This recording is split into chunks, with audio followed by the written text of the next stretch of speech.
Oh, hang on. Yeah, what are we calling this podcast? Over underrated. Sous-évalué.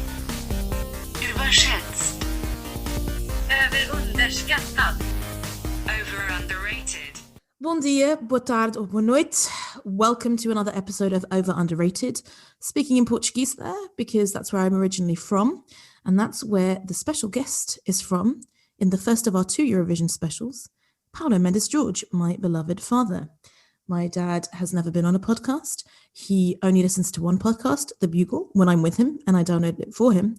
But I thought he'd be a good guest to have on because he's watched Eurovision for many years. And he takes us on a trip down memory lane. We're discussing songs from 1958 to 2019. Now, I'm fairly chatty. I think that's one of the reasons why I started a podcast, and you can see that he is as well. So our chat with him went on for so long, this is going to be a two-parter. So in the first part, he's going to be discussing his most overrated Eurovision songs. He's going on the criteria that they're all winners who didn't really deserve to win. And you'll have to wait till next week to hear what his underrated picks were and why. In the meantime, enjoy.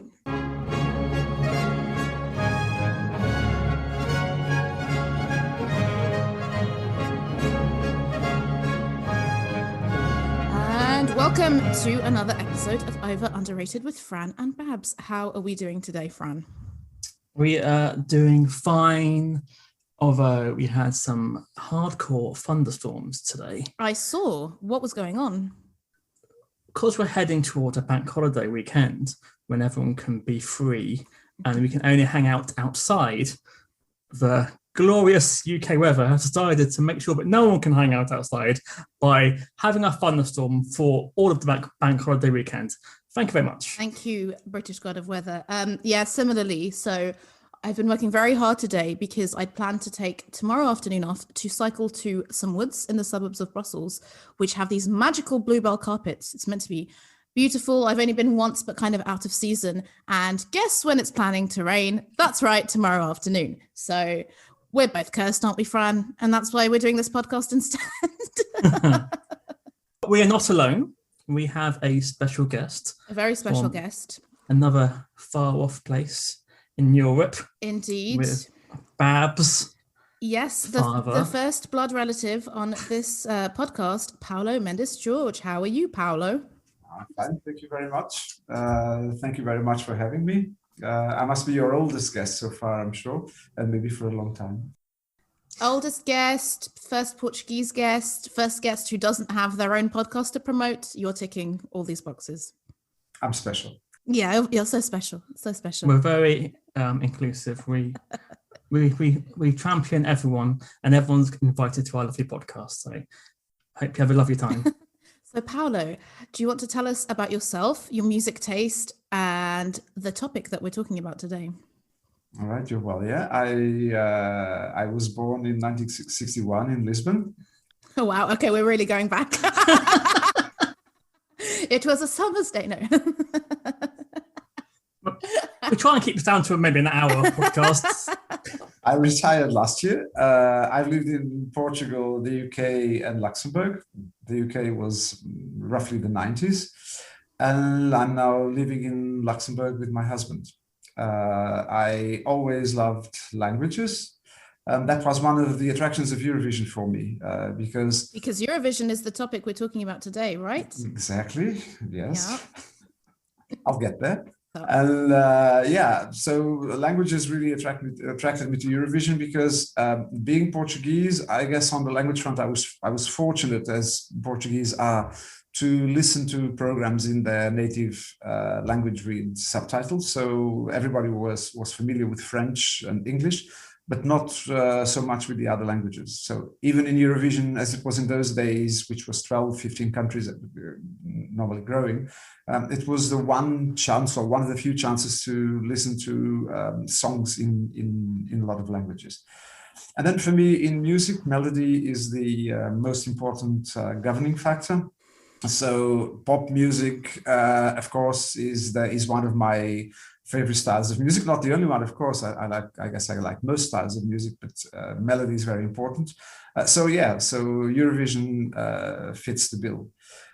Other reasons why Eurovision was so important, particularly in the I think I watched for the first time in 1969, maybe. So interesting was that Portugal in the dictatorship times, particularly in the 60s, then it changed a bit towards the end, was a very grey place. It was we were under a dictatorship. It was a very provincially tinged dictatorship. And everything was very grey, maybe not as grey as communist countries, but very grey. And Eurovision was really a splash of color. Although we watched it in black and white, because in fact, in Portugal, we only had color TV very, very late, only in the mid 80s. Seriously? Yeah. So it was black and white. And one of the things that the presenter, the Portuguese presenter would be describing would be the colors, the colors and the dresses in their glorious colors. So that was part of it. So yeah, it ticked a lot of boxes: pop music, melody, language, and then of course the drama of voting, which is what keeps everybody glued to Eurovision. I think it's only in Britain, but I think it's in every country, is a show everybody loves to hate, but that everyone watches in secret. Anyway, this is what I realized with my colleagues when I was working in the UK. And I think Eurovision has had a few defining cultural moments. And one of them was the victory of Conchita Wurst, to mention one. I think that was, for me, in terms of European culture in a large sense, but maybe the most important event of the year. More than Dana International. I was going to say, yeah. The other one I was going to mention was Dana International. But Dana International, you have to know that she's a trans woman. Mm-hmm. Conchita is a guy dressed as a woman wearing a beard. So I think the splash was a lot more, a lot bigger, to the point that some countries were going to, or did refuse to broadcast. And the Eurovision organization, I think if I remember correctly, actually said that either they would broadcast everything or nothing at all. So there was even that sort of friction because of the avant-garde nature of the thing. So it's created in the kitsch, it's created in the 50s, kitsch, to a French design, but I think it does a lot, and it's still on 60 years later. I think it says something. I was going to add before we were recording, but I wanted to save it for the record, that my dad says that Eurovision is the World Cup for gay people. So I just want to put that out there as well. I wonder, because I've only noticed that in the past decade in the UK, that it's now become like this camp affair. Was it that way back in the 80s? Was it just become in recent times been adopted? I think it was always camp, but in a very understated way, which was compatible with the tolerance of the times. So it was always camp in the sense that women were in the 60s, well, even 50s, it started in the 50s, in the 60s and early 70s. Women had really designer dresses. As I said, the Portuguese speaker would describe the dress in color because we were watching in black and white. So it was already camp in a subdued way, whereas in the last decade, I think it has become camp in an over-the-top way. For the better, arguably. But yeah, Fran, I don't know really what you think about Eurovision. So thank you, Paulo, for putting forward such a succinct pro-Eurovision argument. But Fran, what do you really think of Eurovision? Or what did you think before you did the research for this episode? I mean, so obviously it's impossible to not know Eurovision, especially if you live in the UK. So to me, it was, Terry Wogan and his deadpan commentary of Eurovision. So to me, we've always kind of mocked it. But then watching I watched the documentary before this, surprise, and people feel that we took it seriously up until the 80s, and then we realised we were never going to win it. So that's when we started to throw some humour on it a bit more. So okay, here we go. And I think in the 60s and 70s, the UK was trying a lot harder to win it. Hence why we're putting big hitters like Cliff Richard, for example, in it twice. And then we kind of threw our hands and thought, okay, we're never going to win it, so let's pretend that we don't care. And I watched Eurovision in Sweden, and I assumed, like you said, that a lot of other countries take it more seriously. In Sweden, they were making fun of it as much as we do. I wonder if it's the same in some of the new countries, like the Balkans and the former Soviet countries, because they've only been in it less time. They may take it more seriously because also being a young country, they want to kind of promote themselves. And I guess when Estonia won it, that would have been a big thing for the country, wouldn't it? Because they've never really hosted a big tournament before. So I wonder if they take it more seriously. But yeah, and now, I guess the UK has a very good history of music.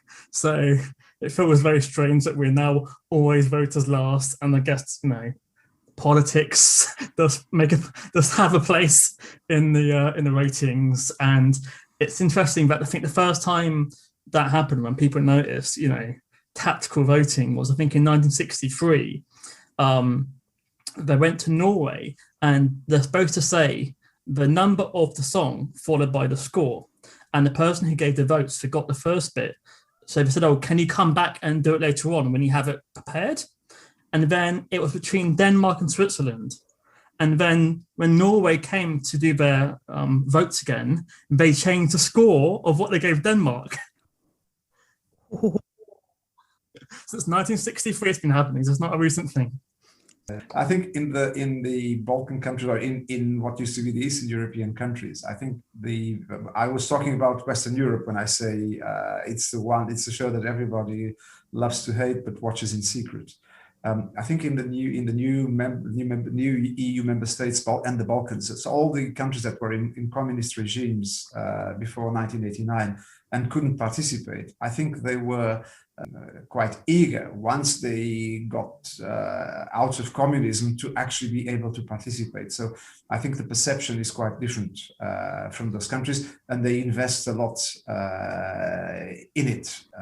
Even very poor countries like famously Azerbaijan invests so much money, and when they won, like it was huge, and they could really profile themselves as Azerbaijan. Come to Azerbaijan. Human rights abuses? What human rights abuses? It's a rich country, a relatively rich country, but even places like Moldova, who are the poorest country in Europe, they make the effort of putting on a show.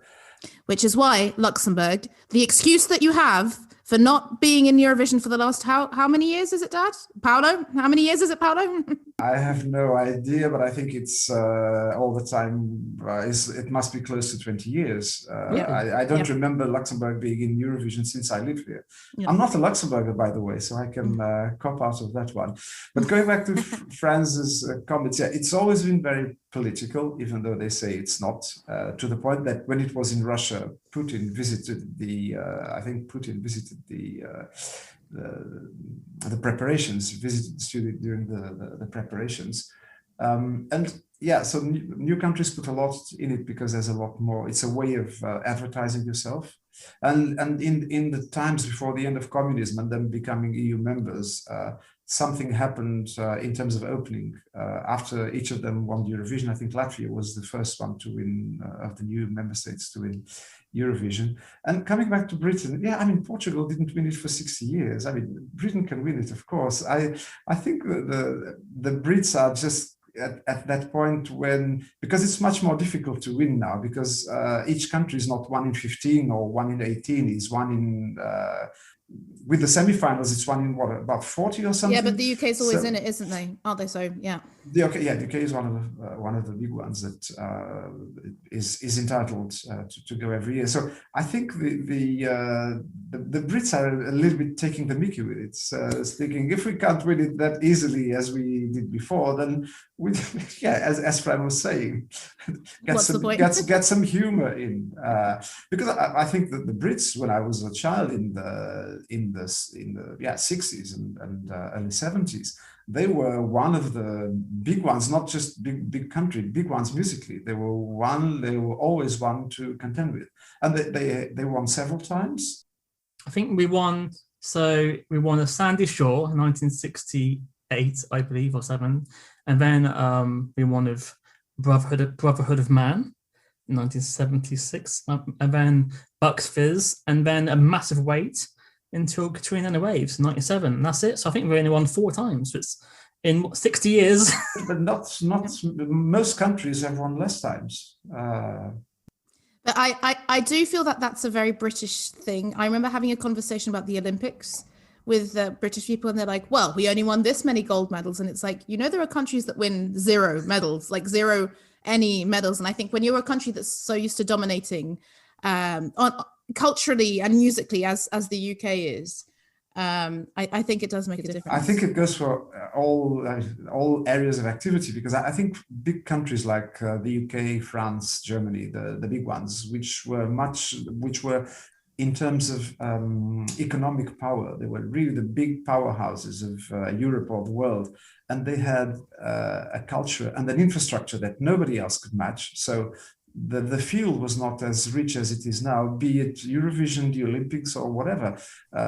In 60, 70 years ago, there were only half a dozen countries which really could put serious teams. Now you have countries from all over the world. So it's just that the competition is not just half a dozen of your peers, it's the whole world. But also, I think the problem is, if I understood correctly, the Eurovision entries for the UK are judged by a panel of judges and not the public. Unlike in other countries, I think in Sweden and in Portugal, the Melodian Festival or Festival de Canção, which are the ones that decide, I think there is at least a partial public vote. So I found that, a lot of recent British entries have been so uninspiring, because it's either like, right, we're going to camp it up and kitsch it up to the max, like Scooch, or we're going to have a string of the world's most boring ballads in the world. And it's like, well, Eurovision is not just that anymore. Also, what I've noticed recently is like a lot of entries in Germany and Scandinavia are already top 10 pop hits before they even do Eurovision, which is a massive advantage, surely. Isn't that illegal? In the UK, isn't there a rule? No, it happened. I think one of the German winners was already on the radio, and in the UK, we've never heard that song. Maybe once or twice before we see it on Eurovision. So that does give them a tiny bit of an advantage if it's already a hit in mainland Europe before it even performs. Yeah, because I thought there was a rule that if you release a song for Eurovision, write in guys, you can't have released it at least like more than maybe 1 year in advance before it goes to Eurovision, to avoid that, I think. But definitely, Tattoo have been in Eurovision, Blue have been in Eurovision. So you can definitely have acts that are big performing in Eurovision, but I don't know if you can have a song that's been released too far in advance. But I guess from the moment they win the national, they are chosen by the national entities. That then they are public. Then true. What's your opinion on the language? Because obviously, I remember when I first watched Eurovision in the 90s, most countries were singing in English. And then they changed it to you had to sing in your national, and then that was like, whatever. Well, as I said, for me, when I was a child, part of the charm of Eurovision was to listen to, and we were not exposed to the world like people are now. It was to listen to different languages, even if there weren't that many, because there were 15 countries and 5 of those had an entry in French. So I think it's more charming to listen to it in a national language. But from a competition point of view, of course, it's much less accessible if it's not in English. And that's why most countries wanted to start doing it in English. And eventually that's what was accepted and is now the rule. So I think it's a pity in terms of language diversity, but I think it's fair that it doesn't put non-English speaking countries at a disadvantage to begin with. Yeah, I think it's a tricky one. I think what would be nice would be a mix, which some countries do, like they'll have the chorus in English, or the other way around, they'll have most of the song in English, but the chorus in the native language. But yeah, I think especially when you watch it on BBC, they do have the translated lyrics immediately, which can cause much amusement. And I'm sure we're going to get to that. Like I looked up the lyrics for every single one of these choices because they can often be very funny. But yeah, as you say, it's totally understandable that people want to sing in English. But that's why we were so proud, weren't we, Paulo, when Salvador Sobral won for Portugal, singing in Portuguese. Very simple song. Parliament passed a resolution of congratulations to them. There was a public session of Parliament. Maybe you don't know that. No, and they were there in the galleries listening. Yeah, it was very formal, very bureaucratese, but it was done because. Yeah, we'll get there maybe when we get to the songs. But yeah, it was not anymore, but it was a matter of national pride, winning or a national humiliation coming back with 0 points. Yeah, because Fran, that was the first time Portugal won. I was going to say Euro 2016 or Eurovision. What was the bigger thing? I know what Paulo's going to say. I don't think I quite got it. Euro 2016 or Eurovision 2018 or 2017. Sorry. What were you most proud of Portugal winning? Oh, the football. Okay, I didn't even remember that Portugal won the football. Well, that's your answer. Right. That's Paulo in a T for everyone there. Football? What football? Yeah. So Eurovision for me. So I was someone. I'm now a huge fan of Eurovision, but I definitely rejected it for years. When I was going through my pretentious teenager phase, which I'm sure Paulo remembers very well because he had to live through it. Yeah, I love it. I saw you biting your lip there and I was just like, oh yeah, the trauma's coming back. But I think, yeah, I'm a huge fan. And I think I've become an even huger fan since with my family, with my friends, I've attended to Eurovision. So I went to Austria 2015 and Lisbon 2018. And it's even better to kind of live it and watch it live. It does annoy me as well that when people say, oh, it's just bad pop, because that's a very broad brush stroke to be painting it with. I often use Lordi as the example of like, well, you know, if a camp metal band can win it, you know, anyone can win it really. And I think there's a lot of interesting music that I've discovered from Eurovision, a lot of alternative acts that come through that if you actually, you know, are a bit of a geek about it and get into it, you can discover a lot of good music from it. Yeah, I live in Brussels now, and you would have thought I would have done some kind of Eurovision party to celebrate with my friends of all nationalities, but I haven't done that yet, and I don't know when that's going to happen anytime soon. But yeah, I also enjoy the World Cup nature and the voting and the rivalry that you have with other people. I think my opinion on the semi-finals element that's been introduced, I don't quite know how I feel about that, about the fact that now more countries can participate, which I think is good. But at the same time, I kind of miss the whole being surprised on the night element of Eurovision. I think that's changed in the last few years. You know, before I would really not do anything, not hear anything, and just, you know, take in the night. But now it seems like there's a whole world around it. I follow a few Eurovision fans now on Twitter, and they are tweeting about it from way in advance. But at the same time, I think it's fantastic that something that, yeah, is so old is still going. What's your opinion on the new voting technique of having audience and judges? I think it's much better, personally, especially, well, there's 1 year where righteous indignation that, you know, an underrated pick really came in the position that it did. And I think, yeah, because it's such a political thing, you know, it can be political also in the juries, at least opening it up to an audience, I think gives it a bit more of a fair shot. And myself, I have to say, I didn't mention it at the beginning, but I was going to say it in response to a comment and to Barbara's that she was not watching Eurovision for a long while. Yeah, I was not watching Eurovision for a very long gap because we raising a family, first military service, raising a family, So from around 1986, 87 to 99, Oh, no. We watched 97 when the UK won. That I remember. But I think Eurovision became I think, certainly more popular and in a way, in brackets, acceptable when at the 25th anniversary of Waterloo in 1999, pop bands of the day started going back to ABBA. And I think was also came about because of the Mamma Mia show opening up in London, more or less. Which we saw.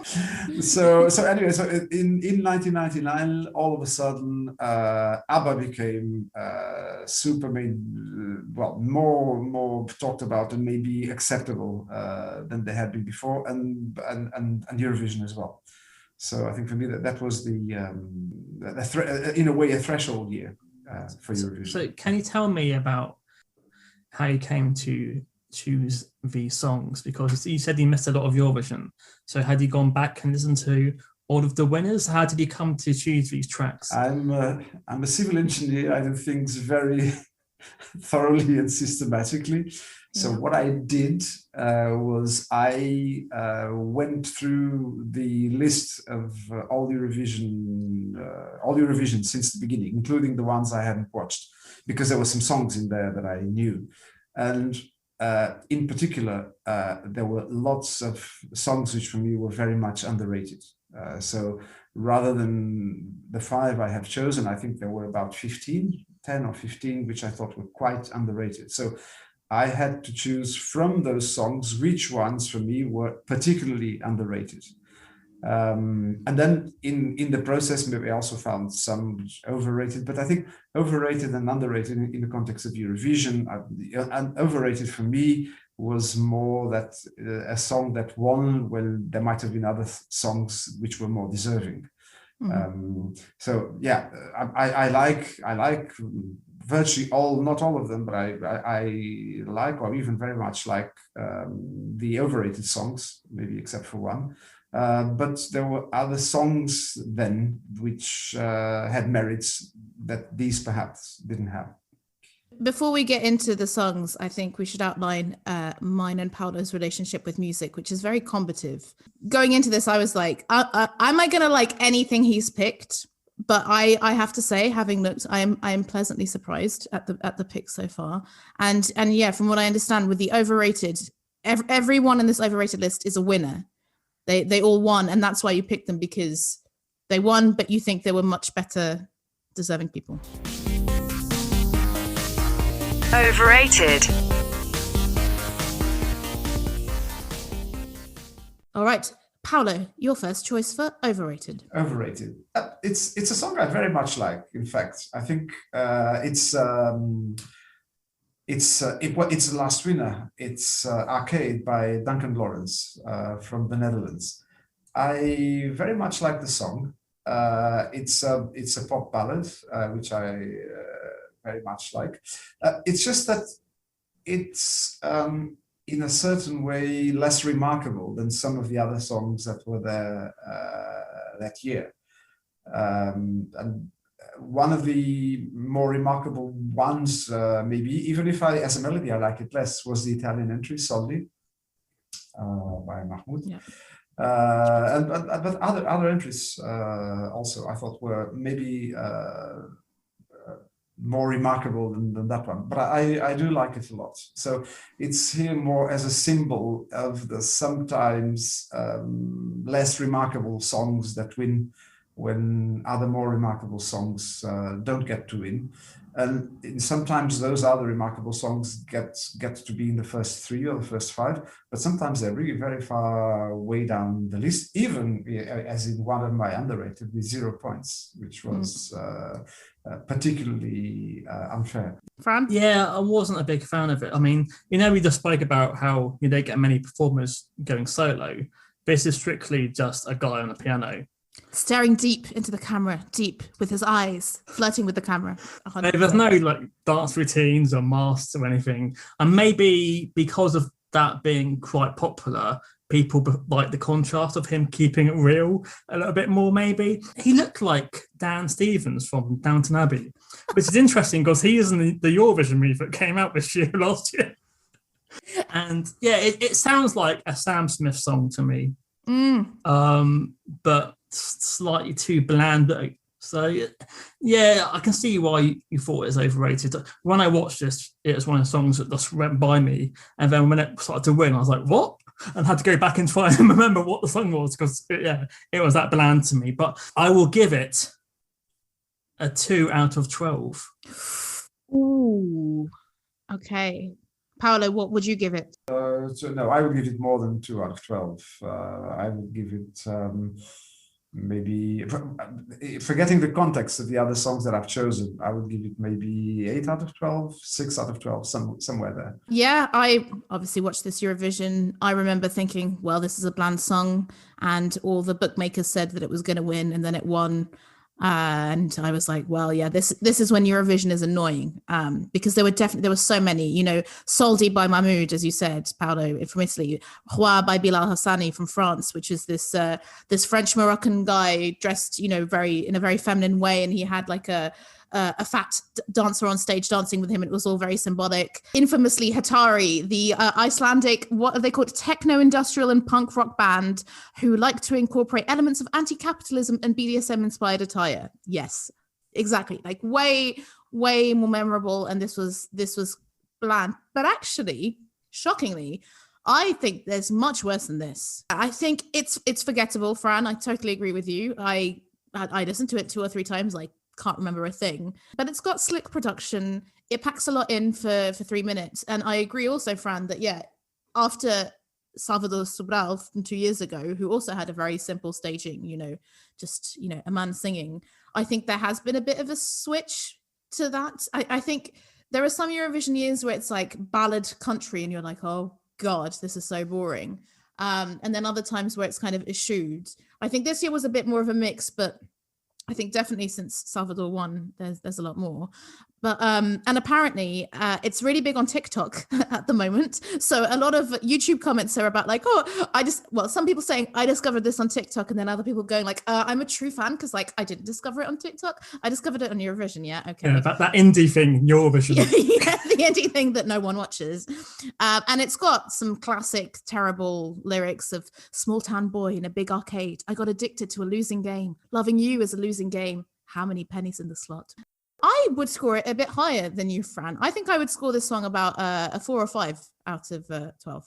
When we're talking Eurovision, I'm really bad at picking the wrong horse. Like, if I love that song, it will get under 20 points total all the time. I genuinely think, I don't think there has been a Eurovision that I have watched where my favorite song has won.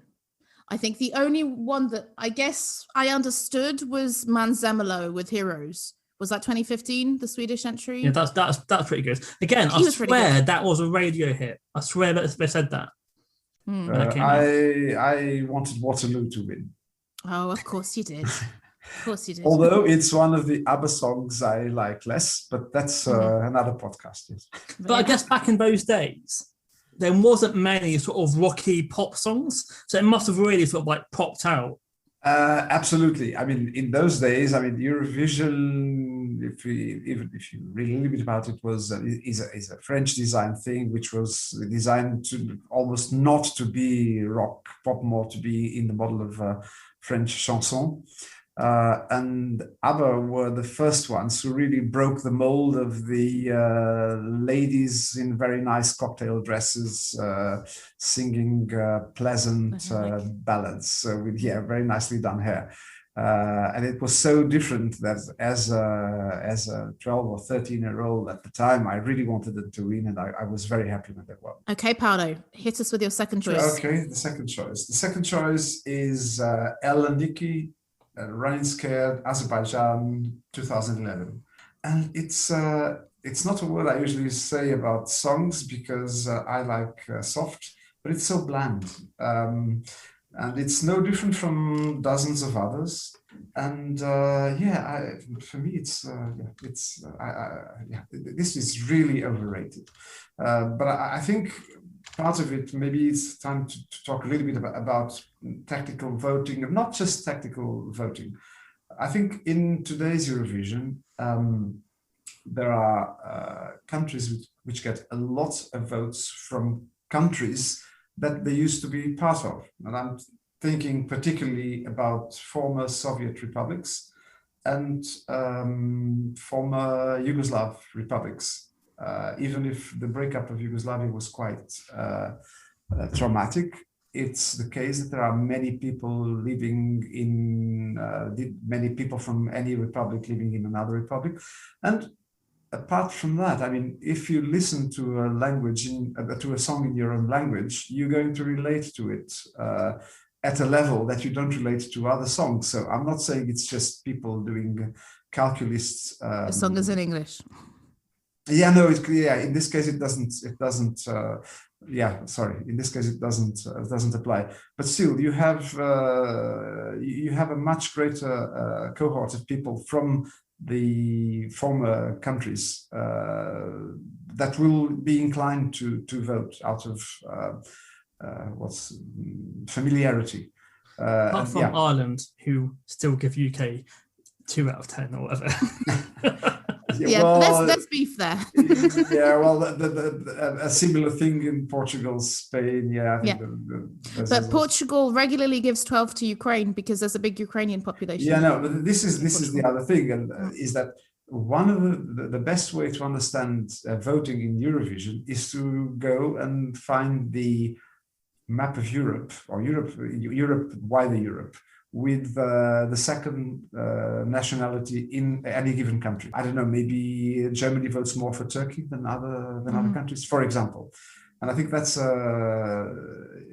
this type of thing tends to favor nowadays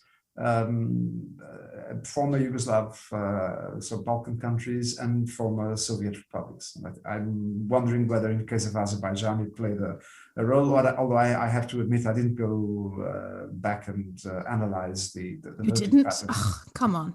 I wonder who Switzerland favour, Germany, Italy or France. It'd be interesting going back. Guess it depends on the population ratio of the country. No, but they have chosen to sing in a song of which there was no song that year, for example. I think they have chosen to sing in Italian when there was no Italian entry or something, to be a little bit more original.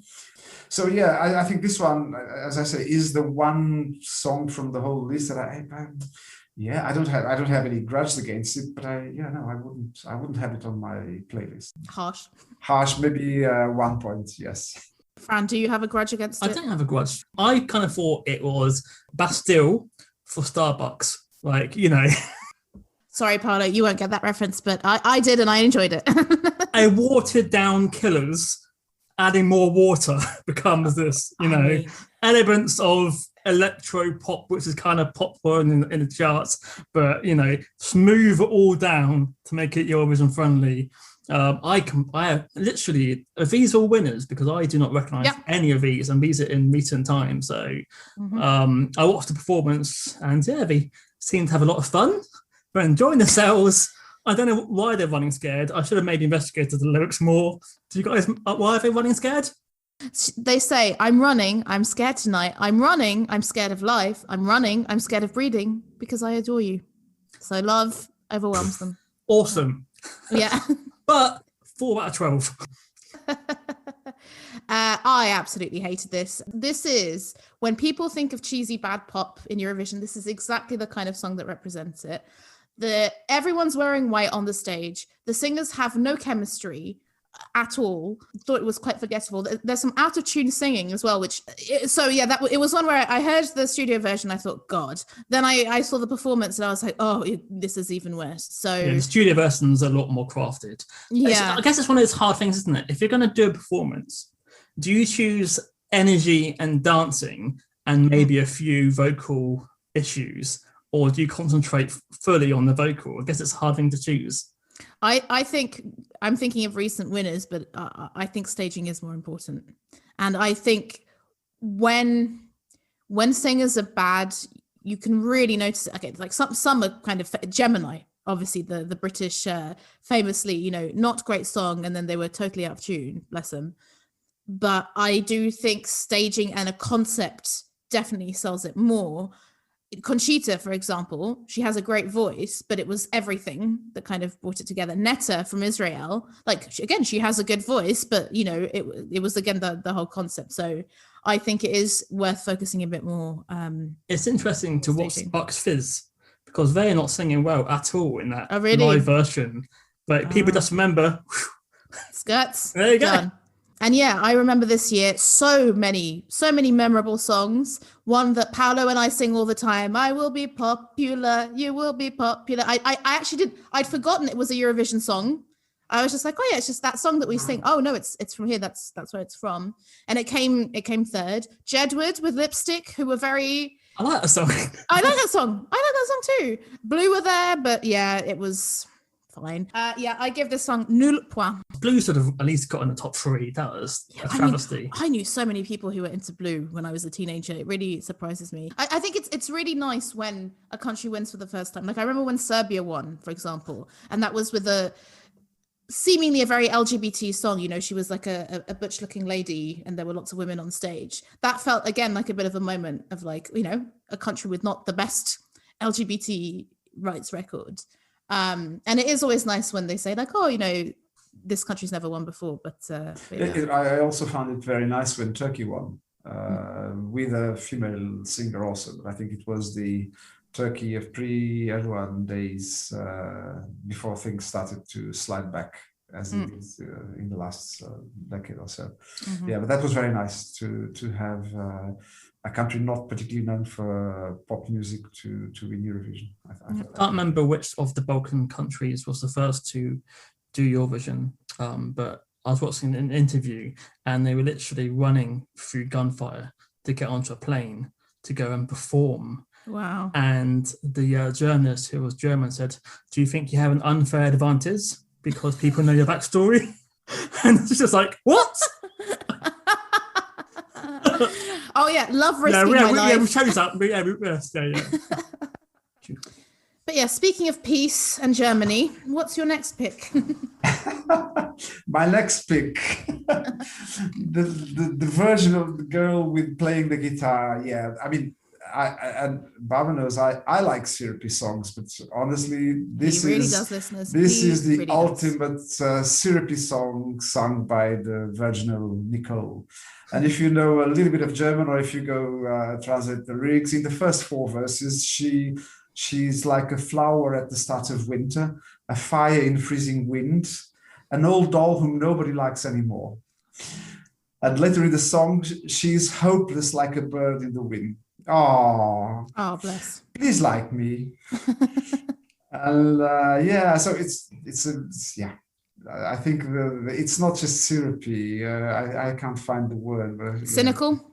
No, I'm cynical. I mean, maybe she meant it, but it's look at me. I'm poor little me. Look at poor little me. But it did get the I think partly the sympathy word, and it ticks a few other boxes. I mean, it is memorable in the sense that everybody still remembers it. I think many people will still remember it. People who watched Eurovision in 1982, they will still remember it. And the melody is nice. I have to say, I like the melody, but I think even for me, too much syrup. It's definitely a song. Not from 1982, and it's like 1967. It's just such an old-fashioned track. Also, live from Harrogate, sexy Harrogate in North Leeds. Wow. How did that happen? I love watching the live performance because the drummer does not want to be there. He literally looks like he's just being dumped. He's just staring into the I love what's because obviously back in those days you got the full band, didn't you? So you could spot everyone doing it. I enjoyed the harp. I can imagine this being a slow dance at the church disco. So there's some nice climbing vocals near the end. But I guess, no gimmicks. And what was interesting is that I think when she won it, she then went back and she sang it in English, German, and French. And Dutch. To unite Europe. And said that, I think Israel gave the song 12. And at the time, she took it emotionally, but they believed in peace. So she then went to Israel and performed the song and saw the soldiers put their guns down and hold hands. Wow. Okay, so she's doing a lot there, Nicole. So thank you for world peace, Nicole. No, as I said, I like the melody. And at the time, it had the added interest for me that I was learning German. And the song, the lyrics are sufficiently simple, and the diction was very good that I could understand quite a bit of it. So that made me quite happy. I mean, it could be argued, correct, Paulo, that it's thanks to German that I'm here, because it was you and Mum doing a German course that kind of brought you closer together. Going together to the final examination. So, yes. can we say that Nicole helped me get here? Who knows? Who knows? Yes. Who knows? Old peas. And Babs. What else? It's about the same, isn't it, on the world scale?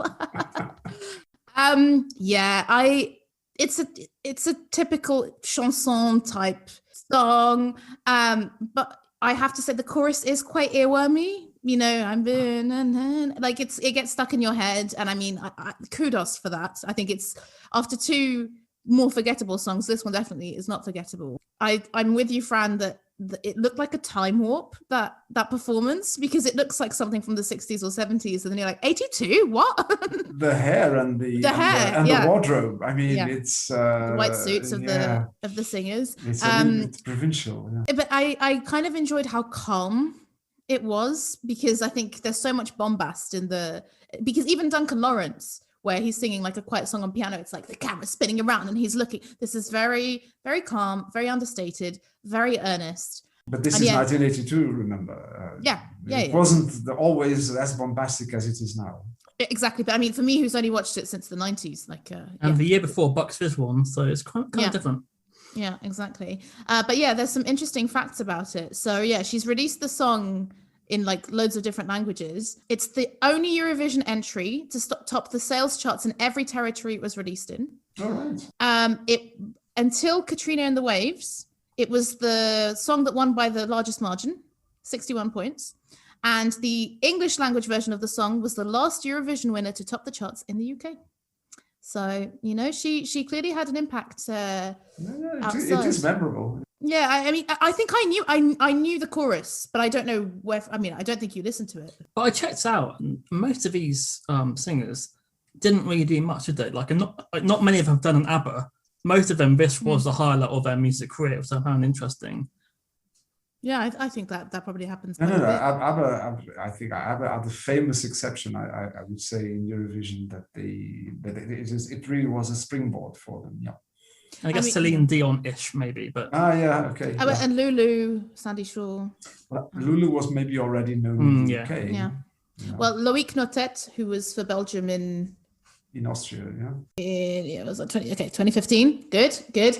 He's big in Belgium. Like he's, you know, I have a friend who like queued up to see him, sort of thing. So sometimes maybe it is that they are big, maybe in their own countries only, or in the countries that speak their languages. I give it a 4 out of 12. I also give this a 4 out of 12. I agree. Paulo? Maybe 8 out of 12. Yeah. Oh, okay. Yeah. Interesting. Maybe more even. Yeah. Mm-hmm. It's just that it's too virginal. Yeah. Yeah. We don't know she was a virgin at the time, guys. Yeah, I was going to say, like, I did not think recording a podcast with my dad, virginal would be the word that he would be saying the most. But there we go, virginal. I'm gonna cut that out and make that the prime selling point for this episode. Oh, right, Vicky. So, Vicky, now the next song, Vicky Leandros, 1972, number 1. It's a very good song. I think it's one of Eurovision's most memorable songs. The melody is very nice, and the delivery by Vicky Leandros is excellent, particularly if you can speak French. But as a 10, 11-year-old boy, I was really pissed off that New Seekers didn't win with Back Still or Borrow. It was one of those times. Shall we call it a cultural war? No, not cultural war. It was French chanson versus pop. And as a young person at that time, I obviously was more into pop than into French chanson. And then the reason why I put it here, although I like the song so much and the delivery was so exceptional, is that the lyrics are really over the top submissive. It's incredible. I mean, by the end, she concludes by saying she will be the shadow of the man who just left her for another woman. It's the other end of the spectrum from Lana Del Rey, Eat Your Heart Out. Okay, yeah. So, but the lyrics they are very nice. I mean, the lyrics in French are very nice. It's just that the content is so over the top submissive. But then in the research that I didn't know, I think one of the authors of the lyrics was her father. So it's a bit weird. No, but so it was originally written with German lyrics, but then a French guy who had written the winning lyrics for the song Un bain, un arbre, une rue, which I love. Yeah, I don't know. He then adapted the lyrics. So I don't know, given that it was someone else that wrote the lyrics in French, I don't know if it was a straight translation or not. But yeah. maybe not. But I take the lyrics from what they are, and they're good quality formally, but partly to do with the content, but it's just over the top submissive. Really over the top submissive. Submissive, virginal. These are the words that my father is saying and on my course, podcast. Great. Sung by a woman, but written by men. It was not a woman that wrote about being the shadow of the man who just left her for another. It was a man who wrote for a woman. So I know we cannot look at things from 50 years ago with today's eyes, but still, even for those times, it was. I mean, given one of your underrated choices, I think we can, because there's one where it's flipped. But anyway, it's interesting, isn't it? Because what are we judging? Are we judging the song by itself, the lyrics, or the melody? Because because there's so many different factors. Like obviously being English and having terrible French, I have no idea what this song was about until just now. But is that a factor to people listening to the songs, the lyrics? Because obviously for me, I would only know what sort of song sung in English. I think you listen to the song with the software in your brain, so people will look out for different things. When I have this one as overrated or others and over or underrated, it's just what I feel. I did not set out to give X% to the lyrics, X% to the melody, and X% to the performance on the night. It's just what struck me most. But as I said, it's a song I very much like. But you also said that there was one or maybe more that were better, right? No. Well, I said that at the time, I was very much hoping that Beg, Steal or Borrow would win. Can you sing that to me? You know how beg, steal or borrow. Interesting. Okay, so I thought it had a Cat Stevens vibe. One of my mum's favorite artists. Okay, interesting. I like how she gives it a big performance. She really gives it welly. You can see the emotion. It's interesting now you say the lyrics why she is giving so much emotion. I like the big production, but when I listened to the studio version, I couldn't find anything from that era, and the one I have now has a terrible synthetic beat, and it completely kills it. Also, I have Amazon. I don't know if it's better on Spotify. So yeah, I'm doing this on the performance I saw her win with. Yeah, so I'd give it an 8 out of 12. I didn't realize that I knew the song. I did. I'm guessing maybe from you listening to it, Paulo, at home. I don't know. I feel it was surprisingly familiar to me. I actually like it. I think I like it because of the way it builds from quiet to loud. I put orchestral packaging. There's a brass section, there's timpani. In the studio version, you can hear what I think is a bouzouki. The Greek instrument that you can't hear in the main performance.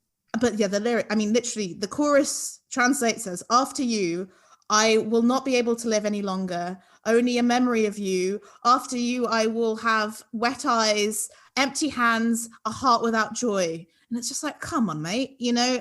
I feel very similarly that when a love song is so dramatic, I don't connect with it because hopefully I'm not that dramatic. Don't write in if you've dated me. I can totally agree with you on the lyrics. On the lyrics front, but no, I thought maybe of the ones from this, it was the more deserved winner. I would give it maybe 6 out of 10, 6 out of 12. Sorry. I think she was fantastic. She's wearing a black dress. Her delivery is fantastic. Yeah. I would give it a 10 out of 12. Actually. Okay. On to Salome. Vivo cantando, Spain. Controversial. It was very controversial. In fact, the choice of this one, I can listen to it happily. I mean, I would maybe not put it on my playlist, but I could listen to it happily. it's a catchy pop song. But it's really to talk about the 1969 contest and context, where there were, drum roll, 4 winners. Including Lulu, right? Including Lulu. So it was Salome with Vivo Cantando, Lulu, Lenny Koer from the Netherlands with the Troubadour, which for me is one of the all-time favorites from Eurovision. But it was there was something funny with the voting. And in fact, the following year, there were 6 countries who boycotted the 1970 edition.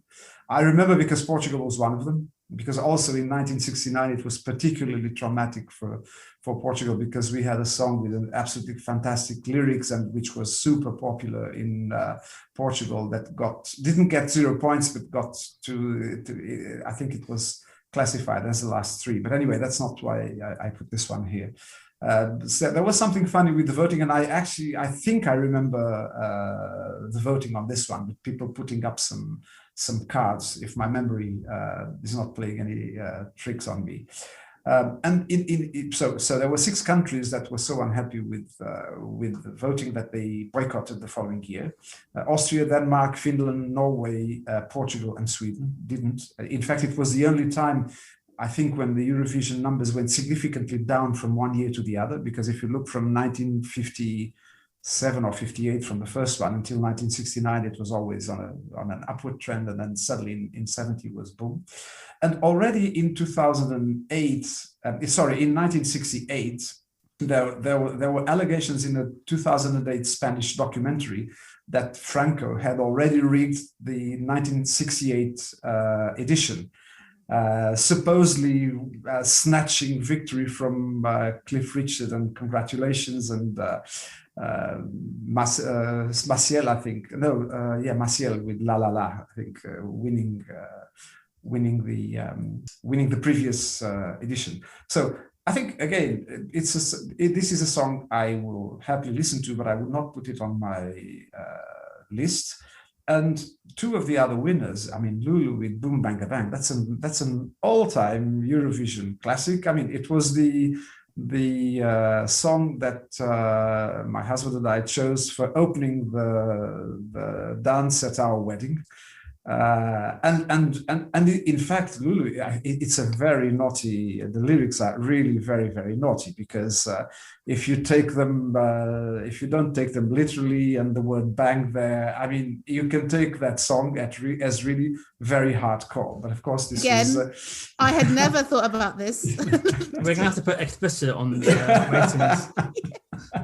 Because of the old man that's on here being boom, dirty. Bang, bang. I mean, are you trying to say that shouts mean something too? I will not delve deeper. Do I regret this invitation? Maybe. Yeah. Okay. And the other song, one of the other winners, Lenny Koer from the Netherlands. Even if I don't understand Dutch, the delivery was fantastic. It's a very nice melody. Also deserved to win in my opinion. Not Maciel, even though I've now seen it in color for the first time, preparing for the podcast, because I would have seen it in black and white back in the day. And the dress is fantastic for a performance. She puts on a very good performance. The 3 guys in the choir also, it's very slick. Not Maciel, Salome. Salome, sorry, I keep confusing the 2. So nice, but there were much better. In this case, there were much better songs. So. It's a lovely dress. I wouldn't stand near an open flame. Yeah, I mean, I don't know what the lyrics are, but it sounds like she's kind of apologizing, and then something happens, and she gets really happy, and then starts doing hip movements and gets all like, hey! So what is the actual lyrics? How come she suddenly gets all happy and jivey? I mean, I Google translated everything. With this one, I just did the choruses. Since you arrived, I no longer live crying. I live singing. I live dreaming. But I wonder how long your love what? Okay, well, I don't know if how long your love, I can keep it deep inside of me. So there we go. That's the, so I guess, yeah, it is she's happy, but how long is it going to last? And it gets faster, and then you get a few like Spanish hates, which is always nice. Tick the box. Bizarrely, I gave this a 10 out of 12. Wow. Who knew? I Wow. love this. Yeah, this was a weird one. I still don't know what I think about this song. I feel like it's several songs in one, because the way it starts and then suddenly she's kind of all over the place, and she seems quite intense. Like, I don't want to say, was she on drugs? But I did get that vibe of like she's just staring very intensely with her eyes. And so that dress, I found out, is a 15-kilogram porcelain jumpsuit. Okay, porcelain. And she's doing this funny dance when actually dancing was against the rules at the time. So a little bit of a fuck you to the you say she looks like she's on something, but having the pressure of being the first person to perform in the Franco government must be quite intense. Yes. I guess maybe that's what happened. I was thinking that also. It's like, what dirt does he have on her family that's kind of forcing her to be here? Yeah, I really liked the formalness of the performance at the beginning, because I was doing this in order. So I know that, Paulo, we went reverse chronological for Overrated and then chronological for Underrated. So this was the oldest song until this stage that I'd seen. And the fact that when they come on the stage, there's like a little applause break and they're setting up, it feels very formal, like it's a classical music concert or something like that, and then it just launches and it's a bit mad. I genuinely I'm going to give it like a 5, because I don't know how I feel. Like, it wasn't bad, but I don't know what it was. So yeah. Well, my scoring will be, I will give the same score to this for me is around an 8. I would say, between a 6 and an 8. We're talking about like controversial years. I guess I found out that when Italy performed in 1974, the Italians refused to show the song because they were having the referendum over divorce, and the Italian entry was called C, and they thought it was on purpose, so they refused to show it. So the Eurovision didn't happen in 1974 for that reason. Oh, I didn't know that. Pleasantly surprised with the picks on your list. I thought, I have to say both lists are quite Western European in nature, which I guess reflects the fact that you've picked from across the ages. And I'm surprised that there was no Slovenia or no Estonia or something like that. But I usually for some bizarre reason quite like Malta. I don't know why.